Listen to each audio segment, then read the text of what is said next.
அதாவது மொத்தத்துல டிவிக்கே ஒரு தப்பா காமிச்சு அவங்களை வந்து எல்லார் வாக்குல இருந்து இவங்களை கேவலப்படுத்தி மொத்தத்துல இது என்ன என்னன்னு தெரியல, ஒரு காரி துப்ப கரடி வந்து இவங்களை துப்பான அந்த மாதிரி ஒரு இதுல மடக்கூதின்னு சொல்லிட்டு இதான் கேனக்கூதி, அந்த சாரி மடக்கு கூதி ப்ரோ.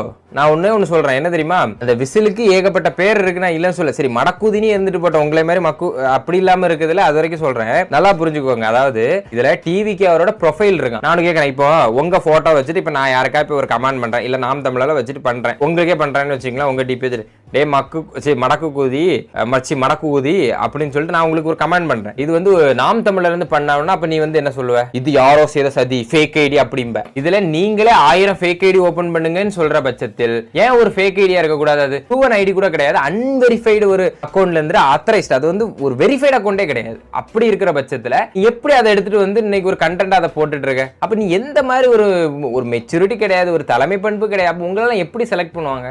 இதையே ஒழுங்கா உங்களால அனலைஸ் பண்ண முடியல, ஒரு டேட்டா எடுக்க முடியல, பல விஷயங்கள்ல நாளைக்கு எப்படி ஒரு விஷயம் நடந்தா, ஒரு சம்பவம் நடந்தா, இல்ல ஒரு பொருளாதாரத்துக்கு ஃபியூச்சரிஸ்டிக்கா நீ என்ன யோசிச்சு என்ன பண்ணுவ?